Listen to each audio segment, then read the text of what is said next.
ಸಂಖ್ಯೆ 135 ಮಾನ್ಯ ಆರೋಗ್ಯ ಮತ್ತು ಕುಟುಂಬ ಕಲ್ಯಾಣ ಸಚಿವರಿಗೆ. ಆರೋಗ್ಯ ಸಚಿವರು ಅನಾರೋಗ್ಯದಿಂದ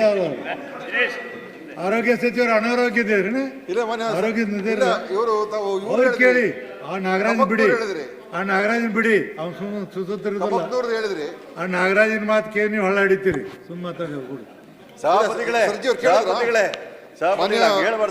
ಸಭಾಪತಿಗಳೇ ಉತ್ತರವನ್ನು ಒದಗಿಸಲಾಗಿದೆ.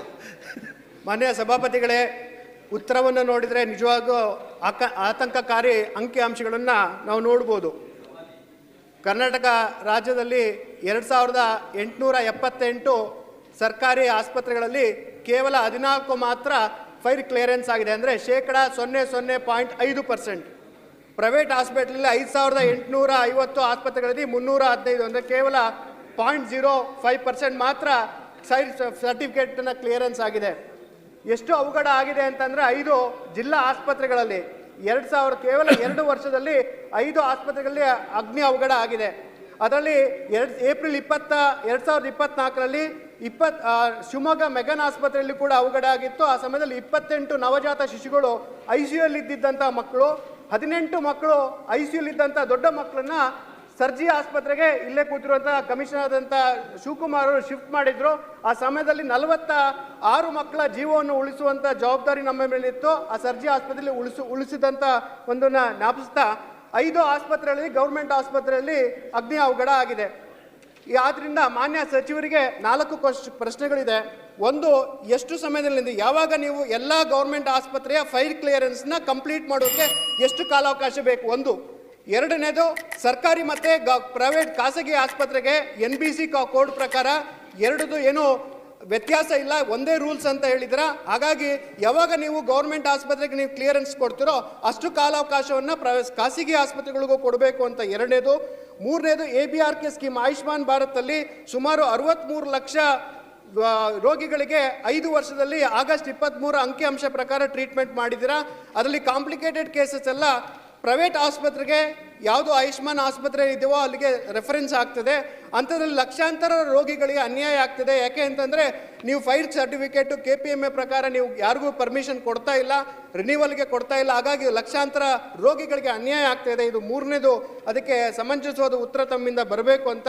ನಾಲ್ಕನೇದು, 1 ಲಕ್ಷ ಸಣ್ಣ ಕ್ಲಿನಿಕ್ ಇಂದ ಹಿಡಿದು ಉತ್ತರ ಕೊಡ್ರಿ. 4ನೇ ಕ್ವಶನ್ ಉತ್ತರ ಕೊಡಿ ಸಚಿವರೇ. ಕೂಡ್ರಿ ಉತ್ತರ ಹೇಳಂಗೆ ಭಾಷಣ ಮಾಡ್ತೀರಿ. ಮಾನ್ಯ ಸಭಾಪತಿಗಳೇ, ಡಾಕ್ಟರ್ ಧನಂಜಯ ಸರ್ಜಿ ಅವರು ಈ ಒಂದು ಪ್ರಮುಖ ವಿಷಯದ ಬಗ್ಗೆ ಇಲ್ಲಿ ಪ್ರಸ್ತಾಪ ಮಾಡಿದ್ದಾರೆ. ಏನು ಫೈರ್ ಸೇಫ್ಟಿ ಕ್ಲಿಯರೆನ್ಸ್ ಬಗ್ಗೆ ಅವ್ರು ಏನು ಪ್ರಸ್ತಾಪ ಮಾಡಿದ್ದಾರೆ, ಅವ್ರು ಹೇಳಿದಾಗೆ ನಮ್ಮ ಸರ್ಕಾರಿ ಆಸ್ಪತ್ರೆಗಳಲ್ಲಿ ಈ ಹಳೆ ಆಸ್ಪತ್ರೆಗಳು ಎಲ್ಲ ಇದೆ, ಭಾಳಷ್ಟು ಎಲ್ಲ 40 ವರ್ಷ, 30 ವರ್ಷ, 20 ವರ್ಷ, 10 ವರ್ಷ ಈ ಥರ ಎಲ್ಲ ಆಸ್ಪತ್ರೆಗಳಿದೆ. ಸೊ ಆ ಆಸ್ಪತ್ರೆಗಳನ್ನು ನಾವು ತೆಗೆದುಕೊಂಡಾಗ ಹೊಸ ಮಾನದಂಡಗಳ ಅಡಿಯಲ್ಲಿ ನೋಡಿದಾಗ ಅದೆಲ್ಲ ಆಸ್ಪತ್ರೆಗಳಿಗೆ ಫೈರ್ ಸೇಫ್ಟಿ ಕ್ಲಿಯರೆನ್ಸನ್ನು ಅದು ಸಿಗೋದಕ್ಕೆ ಅಷ್ಟು ಸುಲಭ ಇರೋದಿಲ್ಲ. ಅದಕ್ಕೆ ಬೇಕಾದಷ್ಟು ನಾವು ಹಣಕಾಸಿನ ವ್ಯವಸ್ಥೆಗಳು ಮಾಡಿಕೊಡ್ಬೇಕಾಗ್ತದೆ. ಅದಕ್ಕೇ ಸಂಖ್ಯೆ ಭಾಳ ಕಮ್ಮಿ ಇರ್ತದೆ. ಈಗ ನಾವು ಯಾವುದೇ ಹೊಸ ಒಂದು ಕನ್ಸ್ಟ್ರಕ್ಷನನ್ನು ಮಾಡ್ತಕ್ಕಂಥದ್ದು ಹೋದಾಗ ಅದಕ್ಕೆ ನಾವು ಫೈರ್ ಸೇಫ್ಟಿ ನಾರ್ಮ್ಸ್ ಪ್ರಕಾರ ಕಟ್ಟಬೇಕು ಅಂತಲೇ ಮಾಡ್ತಾ ಇರ್ತೀವಿ. ಹೊಸ ಜಿಲ್ಲಾ ಆಸ್ಪತ್ರೆ, ತಾಲೂಕು ಆಸ್ಪತ್ರೆ, ಬೇರೆ ಆರೋಗ್ಯ ಕೇಂದ್ರಗಳೆಲ್ಲ ಈ ಹಳೇದಕ್ಕೆ ಅವ್ರು ಕೇಳ್ತಾ ಇದ್ದಾರೆ. ಅದಕ್ಕೆ ನಾವು ಒಂದು ಪಟ್ಟಿಯನ್ನು ಮಾಡಿದು ಇದನ್ನೆಲ್ಲವನ್ನು ಫೈರ್ ಸೇಫ್ಟಿ ಕ್ಲಿಯರೆನ್ಸ್ ತೊಗೊಳ್ಬೇಕಾದ್ರೆ ಸುಮಾರು ನಮಗೆ ಹಳೆಯ ಆಸ್ಪತ್ರೆಗಳಿಗೆ ಒಂದು ಸುಮಾರು 550 ಕೋಟಿ ರೂಪಾಯಿ ಬೇಕಾಗ್ತದೆ ಇದೆಲ್ಲವನ್ನು ಮಾಡ್ಕೋಬೇಕಾದ್ರೆ. ಅದಕ್ಕೋಸ್ಕರ ಇದು ಒಂದೇ ಏಕಕಾಲದಲ್ಲಿ ಮಾಡೋಕ್ಕಾಗತ್ತೆ ಅಂತ ಹೇಳೋಕ್ಕಾಗೋದಿಲ್ಲ. ಆದರೆ ಅದನ್ನು ಕಾಲಕ್ರಮೇಣ ಒಂದೊಂದಾಗಿ ಹಂತವಾಗಿ ಮಾಡ್ಕೊಳ್ತಕ್ಕಂಥದ್ದಕ್ಕೆ ನಾವು ಚಿಂತನೆ ಮಾಡ್ತಾ ಇದ್ದೀವಿ. ಯಾಕೆಂದರೆ ಇದು ಈಗ ಇತ್ತೀಚಿನ ದಿವಸಗಳಲ್ಲಿ ಹೆಚ್ಚು ಗಮನ ಬಂದಿರತಕ್ಕಂಥದ್ದು. ಯಾಕೆಂತ ಹೇಳಿದ್ರೆ ಮಾನ್ಯ ಸಭಾಪತಿಗಳೇ, ಕಳೆದ ವರ್ಷದಲ್ಲೇ ಒಂದು 3-4 ಆಸ್ಪತ್ರೆಗಳಲ್ಲಿ ಅವಘಡಗಳಾಯಿತು. ಆ ಕಾರಣದಿಂದ ಒಂದು ಎಲ್ಲ ಕಾರ್ಯದರ್ಶಿಗಳು ಮತ್ತು ಮುಖ್ಯ ಕಾರ್ಯದರ್ಶಿ ಸಭೆಯೆಲ್ಲ ಆಗಿ ಇದರ ಬಗ್ಗೆ ಮುಂದಿನ ದಿವಸದಲ್ಲಿ ಎಚ್ಚೆತ್ತುಕೊಳ್ಬೇಕು ಅಂತ ಹೇಳಿ ಆವಾಗ ಇದಕ್ಕೆ ಹೆಚ್ಚು ಗಮನ ಕೊಟ್ಟಿರ್ತಕ್ಕಂಥದ್ದು ಆಗಿದೆ. ಅದು ಖಾಸಗಿ ಕೂಡ ಖಂಡಿತವಾಗೂ ಅನ್ವಯಿಸ್ತದೆ, ನಮಗೂ ಅನ್ವಯಿಸ್ತದೆ.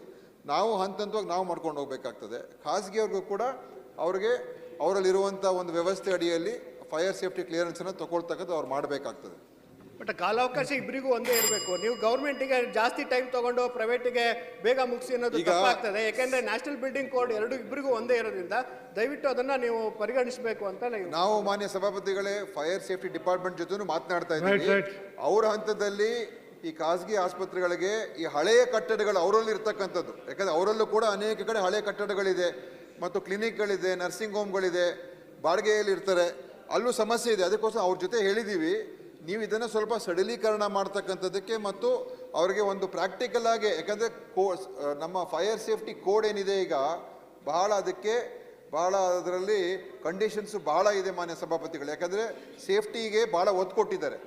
ಆದರೆ ಆ ಸೇಫ್ಟಿ ಒತ್ತು ಕೊಡೋದ್ರಲ್ಲಿ ಏನಾಗೋಗಿದೆ ಅಂತ ಹೇಳಿದ್ರೆ ಕಂಡೀಷನ್ಸ್ ಭಾಳ ಅದು ರಿಜಿಡ್ ಆಗೋಗಿದೆ. ಅದಕ್ಕೋಸ್ಕರ ಹಳೆ ಆಸ್ಪತ್ರೆಗಳಿಗೆ ಸ್ವಲ್ಪ ಸಮಸ್ಯೆ ಆಗ್ತಾ ಇದೆ, ಇಲ್ಲ ಅಂತ ಹೇಳೋದಿಲ್ಲ. ನಾನು ಕೂಡ ADGP ಫೈರ್ ಫೋರ್ಸ್ ಜೊತೆ ಸಭೆಯನ್ನು ಮಾಡಿದೆ. ನಮ್ಮ ಆಸ್ಪತ್ರೆಯ ಸಮಿತಿಯವರು ಎಲ್ಲ ಬಂದಿದ್ದರು. ಮತ್ತು ಈಗ ಅವರ ಹಂತದಲ್ಲಿದೆ. ನಾನು ಅವ್ರ ಜೊತೆ ಹೋಮ್ ಡಿಪಾರ್ಟ್ಮೆಂಟ್ ಜೊತೆ ಮಾತನಾಡ್ತಾ ಇದ್ದೀವಿ. ಅದು ಆದಷ್ಟು ಅದಕ್ಕೆ ಎಷ್ಟು ಸಾಧ್ಯ ಆಗುತ್ತೆ ಸಹಾಯ ಮಾಡ್ತಕ್ಕಂಥದ್ದು ನಾನು ಕೂಡ ಪ್ರಯತ್ನ ಮಾಡ್ತೀನಿ. ಆದರೆ ಇರ್ತಕ್ಕಂಥ ಆಸ್ಪತ್ರೆಗಳಿಗೆ ನಾವು ಸಮಯಾವಕಾಶ ಕೊಡ್ತಾ ಇದ್ದೀವಿ. ಅವಕಾಶ ಕೊಡ್ತಾ ಇಲ್ಲ, ನೀವು ಇದನ್ನ ರಿನ್ಯೂವಲ್ ಯಾರಿಗೂ ಕೊಡ್ತಾ ಇಲ್ಲ. ನೀವು ಇನ್ನು ಈಗ ರಿನ್ಯೂವಲ್ ಮಾಡ್ಕೊಳ್ಬೇಕಂತ ಹೇಳಿದ್ರೆ ನಾವು ಅವ್ರಿಗೆ ಅಪ್ಲೈ ಮಾಡಿದವ್ರಿಗೆ ಈಗ ಸಮಯಾವಕಾಶ ಕೊಟ್ಟಿದ್ದೀವಿ. ಇನ್ನೂ 2 ತಿಂಗಳ ಸಮಯಾವಕಾಶ ಕೊಟ್ಟಿದ್ದೀವಿ. ಮತ್ತೊಮ್ಮೆ 2 ಬಾರಿ ಅವರಿಗೆ ನಾವು ಕೊಡ್ತಾ ಇದ್ದೀವಿ. ಆದರೆ ಹೋಮ್ ಡಿಪಾರ್ಟ್ಮೆಂಟ್ ಜೊತೆ ಕೂತ್ಕೊಂಡು ಅದನ್ನು ಒಂದು ಇತ್ಯರ್ಥ ಮಾಡ್ತಕ್ಕಂಥದ್ದಕ್ಕೆ ನಾನು ಸರ್ಜಿಯವ್ರಿಗೂ ಕೂಡ ಹೇಳ್ತೀನಿ, ನಮ್ಮ ಯಾರು ಆಸ್ಪತ್ರೆ ಅಸೋಸಿಯೇಷನ್ ಜೊತೆನೂ ಕೂಡ ಮಾತನಾಡ್ತೀನಿ, ಫೈರ್ ಸೇಫ್ಟಿಯವ್ರ ಜೊತೆನೂ ಕೂಡ ನಾನು ಅದಕ್ಕೆ ನೇರವಾಗಿ ನನಗೆ ಬರ್ದೇ ಇದ್ರು ಕೂಡ ಅವ್ರ ಜೊತೆ ಕೂತ್ಕೊಂಡು, ಯಾಕಂದ್ರೆ ಇದೆಲ್ಲ ಬಿಲ್ಡಿಂಗ್ಗಳು ಒಂದೇ ಮಾನದಂಡ ಮಾನ್ಯ ಸಭಾಪತಿಗಳೇ, ಆಸ್ಪತ್ರೆ ಆಗಿರ್ಬೋದು, ಬೇರೆ ಕಾಂಪ್ಲೆಕ್ಸ್ ಆಗಿರ್ಬೋದು, ಯಾವುದೇ ಆಗಿರ್ಬೋದು. ಅದಕ್ಕೆ ನಾನು ಅವ್ರ ಜೊತೆ ಈ ಹಳೆ ಆಸ್ಪತ್ರೆಗಳಿಗೆ ಏನಾದರೂ ಸಹಾಯ ಮಾಡ್ತಕ್ಕಂಥ ನಾನು ಪ್ರಯತ್ನ ಮಾಡ್ತೀನಿ ಮಾನ್ಯ ಸಭಾಪತಿಗಳು. ಮಾನ್ಯ ಸಭಾಧ್ಯಕ್ಷರು, ಇದು ರಾತ್ರಿ ಎಲ್ಲ ಫೈರ್ ಇಂಜಿನ್ ಸೌಂಡ್ ಬರ್ತಾ ಇದೆ ಡಾಕ್ಟರ್ಸ್ಗೆ. ಹಾಗಾಗಿ Karnataka fire safety act for medical establishment ಅಂತ ಹೇಗೆ ಆಂಧ್ರ ಪ್ರದೇಶ ಮತ್ತೆ ಮಹಾರಾಷ್ಟ್ರದಲ್ಲಿ ಮಾಡಿದ್ರು, ದಯವಿಟ್ಟು ಆ ಥರ ಒಂದು ಕಾನೂನನ್ನು ತಾವು ಸರ್ಕಾರದಿಂದ ತರಿಸಬೇಕು. ಎಲ್ಲ ವೈದ್ಯರಿಗೆ ಬಹಳ ಸಮಸ್ಯೆ ಆಗಿದೆ, ದಯವಿಟ್ಟು ಇದನ್ನ ಸಹಕರಿಸಬೇಕು. ಒಂದು ಪರಿಹಾರ ಸೂತ್ರ ಹುಡ್ಕೋದಕ್ಕೆ ಒಂದು ಪ್ರಯತ್ನ ಮಾಡ್ತೀನಿ ಮಾನ್ಯ ಸಭಾಪತಿಗಳು.